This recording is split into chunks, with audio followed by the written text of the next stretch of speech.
Hello everyone. तो आज हम लोग बात करेंगे एक स्टॉक के बारे में, बजाज फाइनेंस। अगर हम इसकी बात करें तो ये अप्रॉक्सिमेट 5% क्रैश हो गया है आज। अगर रीज़न की बात करें तो इसको हम डिटेल में समझेंगे कि क्यों ये क्रैश हुआ। और ऑब्वियसली जो Q3 रिज़ल्ट आया अप टू द मार्क नहीं था, बहुत लोगों को पसंद नहीं आया, मार्केट को पसंद नहीं आया, तो इस रीज़न से क्रैश देखने को मिल रहा है।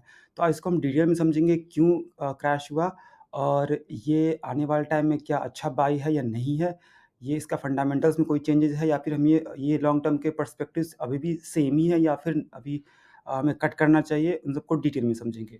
तो चलिए स्टार्ट करते हैं। तो सबसे पहले देखेंगे, जो स्टार्ट ही हुआ था अप्रॉक्सिमेट जब स्टार्ट हुआ था तब से ही गैप डाउन पे स्टार्ट हुआ था, लेकिन अगर देखेंगे ओवर द टाइम, जब स्टार्ट हुआ था 9 बजे, तो तब से देखेंगे, तब से हमारा डाउन ही डाउन देखने को मिल रहा है। तो बीच में थोड़ा-सा यहाँ पे रिकवर करने की कोशिश किया 0.26%, बट अगर ओवरऑल देखें तो गैप डाउन से स्टार्ट हुआ और 2.9%, 2.09% डाउन देखने को मिल रहा है। तो चलिए अब बात करते हैं कि इसके Q3 रिज़ल्ट के बारे में। तो अब देख लेते हैं कि क्यों रिज़ल्ट कैसा रहा और उसके बाद डाउन क्यों गया। तो चलिए ये हम इस पे आ गए, बीएसई के से वेबसाइट पे ये हमने ओपन कर लिया। अब ये हम इसका कंसोलिडेटेड रिज़ल्ट, इसको थोड़ा-सा बड़ा कर लेते हैं, थोड़ा-सा ज़ूम कर लेते हैं, ओके। तो अब हम आ गया। सबसे पहले देखते हैं इनकम का टोटल। तो अगर ये हमारा डेटा हमारा लास्ट ईयर का है, ये पिछले क्वार्टर का है। तो लास्ट ईयर से देखें तो 10,788 से हो गया, आई मीन 14,000। तो अप्रॉक्सिमेट 37-38% का जंप देखने को मिल रहा है। अगर प्रीवियस क्वार्टर से बात करें तो 13,000 से 14,000, तो अगर देखेंगे तो वही 3, 8, लगभग 7 से 8 800 करोड़ का जंप देखने को मिल रहा है। तो तो अगर प्रीवियस ईयर का देखें तो उस हिसाब से अच्छा खासा जंप है। अगर प्रीवियस क्वार्टर से देखें तो अप्रॉक्सिमेट लगभग 13 सत्ते लगभग 7 ऑन एन एवरेज 7% का जंप है। अगर हम इसमें से हम एक्सपेंसेस हटा देंगे तो जो टोटल टैक्स होगा, अगर हम उसमें से प्रॉफिट भी हटा देंगे, तो नेट प्रॉफिट की बात करें तो वो हमारा क्या है, ये है 2973 लास्ट ईयर का, जो कि अब हो गया है 3600। तो लगभग 700%, 700 करोड़ का जंप है। अगर पिछले क्वार्टर्स की बात करें तो 3550 से 3600, ऑलमोस्ट फ्लैट ही कह सकते हैं। अप्रॉक्सिमेट 50 से लगभग 88 करोड़ का जंप है। तो मतलब देखेंगे कि यहाँ पे 700 करोड़ और यहाँ पे लगभग 88 करोड़, तो मतलब अगर प्रॉफिट की बात करें तो ड्रास्टिकली ऑलमोस्ट फ्लैट ही हम कह सकते हैं। थोड़ा-सा बहुत अगर एग्ज़ैक्टली देखें तो अप्रॉक्सिमेट 2 से 3% का प्रॉफिट हमें देखने को मिल रहा है। 3550 और 80 लगभग, ओके। सो और 2% से थोड़ा ज़्यादा देखने को मिल रहा है नेट प्रॉफिट की बात करें प्रीवियस क्वार्टर के। अगर ईयरली देखें तो अच्छा खासा जंप है। बट अगेन ये हमने तो देख लिया कि ये इतना जंप है, लेकिन अब डिपेंड करता है कि मार्केट को पसंद आएगा कि नहीं।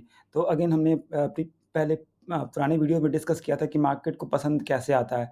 तो इसका मतलब ये है कि अगर मार्केट में 10 लोग हैं, इसमें 6 को पसंद आ रहा है, 4 को नहीं आ रहा है, तो मतलब ओवरऑल पसंद आ रहा है।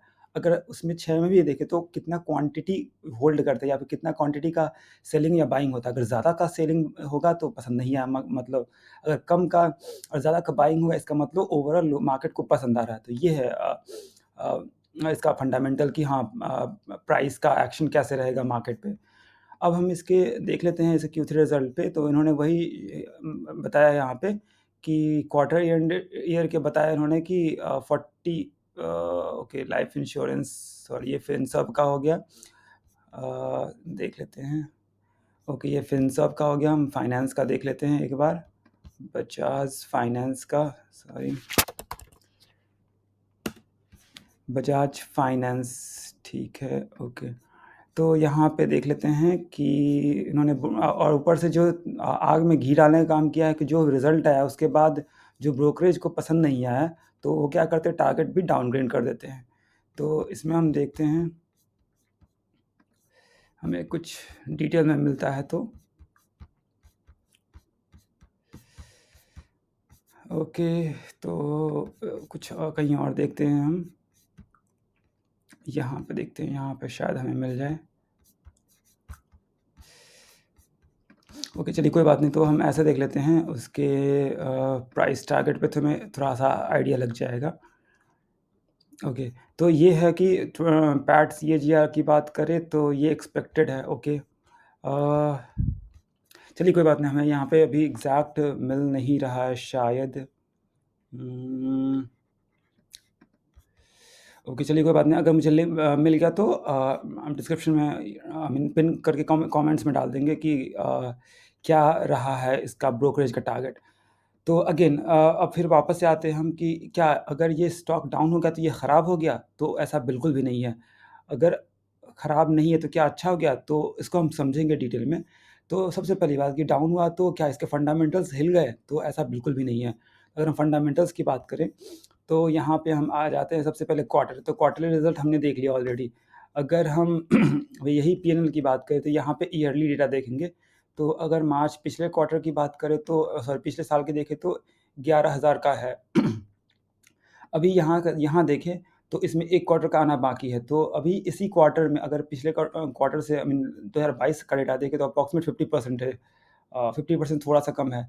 अगर इसमें देखें तो इसमें और 1 क्वार्टर का ऐड होना है, तो उस हिसाब से देखें तो हमारा कंसिस्टेंट कंपाउंडर ही है, कंसिस्टेंटली इंक्रीज़ ही हो रहा है। अब बस यही है कि कुछ लोगों को पसंद आया, किसी को कुछ लोगों को नहीं आया और उसके ऊपर की जो अनसिक्योर्ड लोन का आरबीआई ने टारगेट बढ़ाया था, उससे भी हमारा इस पे इम्पैक्ट देखने को मिल रहा है। बट अगेन फिर से आते हैं बैलेंस शीट पे फंडामेंटल्स को देखने के लिए, रिज़र्व्स देखेंगे तो हमारा आई मीन पिछले साल से देखें तो 54,000 करोड़ है जो 59,000 को हो चुका है।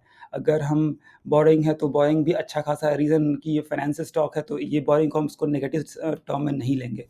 अब आते हैं इसके शेयर होल्डिंग पैटर्न पे। तो शेयर होल्डिंग पैटर्न की बात करें तो ये अभी भी 54% 50 ऑलमोस्ट 55% प्रमोटर के पास है, एफआईडीआई के पास लगभग 35% हमें एफआईडीआई के पास देखने को मिल रहा है और पब्लिक के पास 10% देखने को मिल रहा है। तो अगेन सिर्फ़ 1 क्वार्टर ख़राब होने पे या 1 quarter up to the expectation नहीं आने से कोई स्टॉक ख़राब नहीं हो जाता है। बट ये है कि हम लॉन्ग टर्म में कैसा है या फिर आने वाले टाइम में और अच्छा कितना कितना अच्छा कर सकता है या फिर बुरा कर सकता है। अगर अच्छा कर सकता है, अच्छा करने का पोटेंशियल है तो ऑब्वियसली अच्छा स्टॉक हम कह सकते हैं। तो तो कुल मिला के बात देखें तो हमारे इसके फाइनेंशियल्स की बात करें तो फाइनेंशियल ज़बरदस्त हैं। अगर हम क्वार्टरली रिज़ल्ट की बात करें तो वो जो प्रीवियस क्वार्टर से कंपैरेटिव करेंगे तो उतने अच्छे रिज़ल्ट नहीं आए हैं जिसके कारण ये स्टॉक पिटने को देखने स्टॉक पिट गया है मार्केट में। आज की बात करें तो अगर पब्लिक की शेयर होल्डिंग पैटर्न देखें तो वो भी डिसेंट सा नज़र आ रहा है। तो कुल मिला के बात ये है कि ये अभी भी अगर आप इसको आप सोचते हैं कि आने वाले टाइम में अच्छा कर सकता है ये, कंसिडरिंग द फैक्ट कि गवर्नमेंट कितना फ़ोकस कर रही है इंफ्रास्ट्रक्चर सेगमेंट पे, पब्लिक स्पेंडिंग पे क्योंकि ऑब्वियसली लोगों का इनकम बढ़ेगा तो पब्लिक का जो एक्सपेंडिचर भी बढ़ेगा। और तीसरी चीज़ ये है कि जो रेट कट होने वाला है तो ऑब्वियसली उससे लोग खर्च ज़्यादा करेंगे तो एट द एंड ये impact I mean positive impact इस पे आएगा शेयर में। आई मीन लोग ज़्यादा से ज़्यादा कैश यूज़ करेंगे आई मीन मनी यूज़ करेंगे तो इससे क्या होगा कि एट द एंड इसका प्रॉफिटेबिलिटी इंक्रीज़ होगा। तो ठीक है, मेरे हिसाब से ये है कि अगर आप इसको आप बिलीव करते हैं कि आने वाले टाइम में अच्छा कर सकता है considering the fact of rate cut, फिर पब्लिक इनकम जो इंक्रीज़ होगा, इन सब चीज़ों को और अ, और एक और चीज़ कि एक एक क्वार्टर में रिज़ल्ट उतना अच्छा नहीं आने से स्टॉक कोई ख़राब नहीं आता। तो ये डेफ़िनिटली काफ़ी अच्छा साइन है, अभी अच्छा टाइम है और मैंने खुद प्लान किया है इसमें एक्यूमुलेट करने का आई मीन पोज़ीशनल ट्रेड करने का इसमें आई मीन क्वांटिटी ऐड करने का। बट अगर देन आपका कॉल होना चाहिए क्योंकि ये पैसा आपका है तो आपको सोच समझ के इन्वेस्ट करना चाहिए। सो आज के लिए इतना ही। Thank you so much for watching. See you in the next video. Bye bye.